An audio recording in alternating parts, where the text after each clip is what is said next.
we're all talking about Hurricane Ian. It's still down in Florida, still a couple of days away from reaching the Carolinas. At the latest track, we should start to see some of the impact of that, at least the leading edge of the rain later Friday night into Saturday, and possibly into Sunday in some locations. Right now, it looks like the heaviest of the rain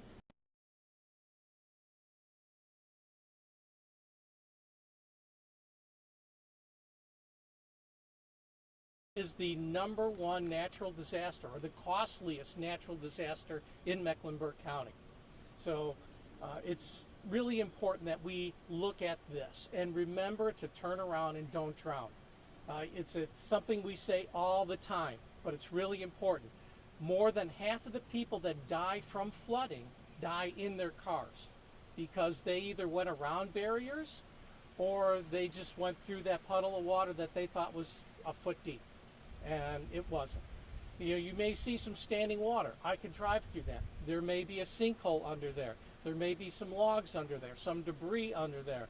There also may be some power lines that are down. So we recommend do not drive through standing water even though you think you can make it. You just don't know what's under there. 6 inches of moving water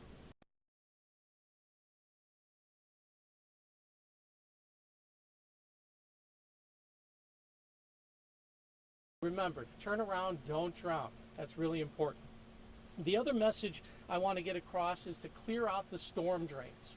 There are more than 100,000 storm drains in the city of Charlotte. And then if you take the whole county, there's more than 150,000 storm drains. So we really need people at home to look at the storm drains in their neighborhood, to clear those out. It's really important. We can't get to them all. Do it safely. Do it from the curbside, going out and cleaning it out, all out. But if you live on a busy street and you feel uncomfortable about cleaning out that storm drain, you could call 311. And that's what I would recommend doing for most instances of either cleaning out the storm drain, or if you live near one of the named streams in Mecklenburg County, for example, Little Sugar Creek, Briar Creek. If you live near one of these named streams and you see a blockage, call 311. So we got to get rid of those blockages so we don't back up the water. Okay. So with 2, 3, 5 inches of rain possible with this storm, that could cause considerable flooding. It all depends on how fast it happens. If it happens in a 3-hour period, that will be an issue. If it happens over a 48-hour time frame where it's spread out, we should be okay. We could handle something like that. But it all depends on how fast it comes down and what kind of a length of time it comes down. So we'll be watching that over the next several days and throughout the weekend. The reason why we're out here on Riverside Drive and at the Catawba River is because more rain is expected through the foothills and into the mountains. Now the Catawba River Basin, it spreads out. And so all the rain that falls up here is going to come down the Catawba River. So if you're looking at, say, 6 inches of rain throughout the foothills, all that water's got to come on down. And so while flash flooding would be the issue in Mecklenburg County, say on Briar Creek, Little Sugar Creek, they rise fast and then they fall fast once that rain stops. The Catawba River is a little bit different because it's taking water from upstream and bringing it down, that it may be a day or two before we start.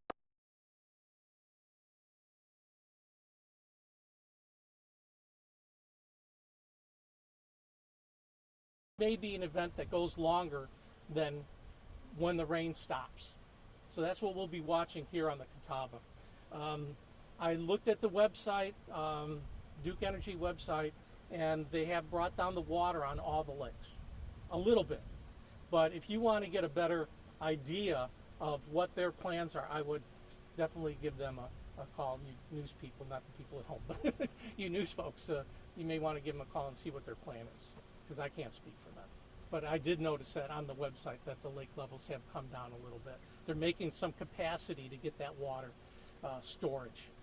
So we'll open it up to questions, and I'll start over here and we'll just work our way around.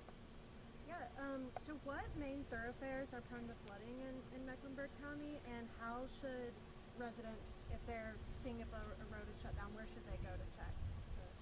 Oh, okay. There's a couple of things you could do. First of all, the first road that usually gets flooded is Addison Drive at McMullen Creek. Where the creek is and where the road is, it's maybe about a 5-foot difference. So once that water comes up really fast, there may be something there. But we've always said wherever it rains, it can flood. And I say that because if you go back to, I want to say it was June or July, when we had some flooding in Matthews and Mint Hill, those folks were out of the floodplain. It's just that it came down too hard, too fast in a short period of time, and they saw flooding. So you don't actually have to be in the floodplain. So basically, any place can flood. So that answer your... Yeah, and if I want to see if my road is shut down or has flooding, is there a way that we can look that up, or... Okay, you could go to our website, stormwater.sharpneck.org, and there'll be a tab there, a little tile, and it'll say stream data information, I believe it says. Okay, and you could click on that, and it'll get you rainfall data. It'll say, and there's more than 70 rain gauges we have in Mecklenburg County, and it's all real time. So if you click on the one that's near your home, and you see it says 3 inches, that's what happened, you know. And then you go to the next tab next to it and go to stream gauge. And that has stream gauge information from across the county. And what there are sensors in the county. And so they detect how much water is above that sensor. And so that'll tell you if there's any flooding going on at that location. Thank you so much. Got a couple questions for you. Sure. The first one is, in 2019, there's no coincidence that you're holding this in this specific location, because in 2019 they had that historic flooding here. What have you seen happen along this street since then in terms of the houses and recovery efforts? I know you mentioned not all of them are owned by the same homeowners anymore too. Yeah, there was a 2019 storm and there's a 2020 storm that flooded this area. And the property that we're standing on right now was bought out by the county. And the reason why we do the buyouts is by not having the building here, it can't flood. It's not here. So this building, say, was here, we may have bought, and I don't know the exact number. Let's just give a round number of $200,000, whatever it is, okay? But there was $100,000 damage. Well, insurance would have paid for that. And then when it flooded again, insurance would have to pay another $100,000. And if you get another flood, insurance would have to pay another $100,000. And so by removing that home, we eventually save more money than we cost to buy that home from them. So on this road, we bought out 11 homes. Okay. And we've raised, I could be wrong on this, about 3 homes. And it's this home that's over here on my left. That is one that we're helping to elevate and get out of the floodplain. And then in terms of, I don't know if this is a question for you, but I'm going to ask it anyway. All right. Beatty's Ford, the water main break over there that caused the sinkhole, do you know if they're doing anything with that ahead of the storm? Are they going to keep it closed down? That is a Charlotte water question, and I can't answer that. So, okay, anything here? You're good? Hey, John, in terms of the storm drains right now, what percentage of them would you say are clogged, and how prepared are you for the rain that's coming this weekend? I don't know a percentage. Well, let's just say 1%. You have 100,000. Well, 1% is what? 1,000? That's a lot.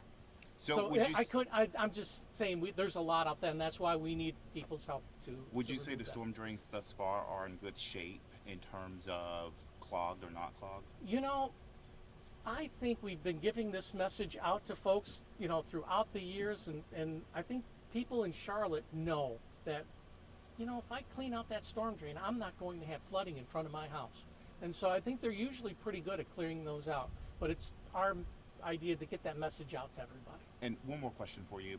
Do you have crews going out over the next couple of days before we do get the rain in terms of cleaning out, or waiting for the response of people to call?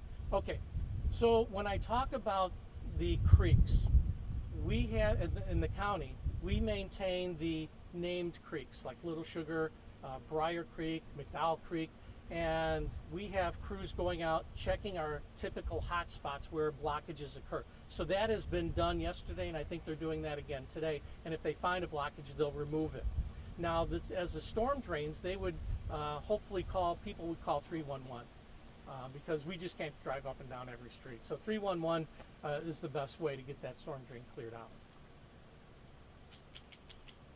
You mentioned before, wherever it rains, it can flood. A lot of times, at least in my experience, covering storms like this, people that are driving through that floodwater oftentimes are going to check on family members because they were safe at their home, but they're going to try and see how everyone else is doing. Can you talk about just how quickly someone else can be impacted, even though maybe their home's safe? Those roads can fill up very quickly. Absolutely. I was going out to an interview just like this, and I was going down the road, and sure enough, there was a storm drain blockage, and I'm sure there was like 2 feet of water, and everybody was going around it. The fire truck was there getting somebody out there to clean it off, and so yes, it affects everybody. You know, the good news is that our fin system, which is connected to the rain gauges, it's connected to all those stream gauges. They're also connected to emergency management and Charlotte Fire. And so if we get an alert saying that the water's rising on Sugar Creek, or let's just go to Addison and McMullen, they'll send a crew out there to investigate and see how high the water is. And if it is going over the road, they'll close the road.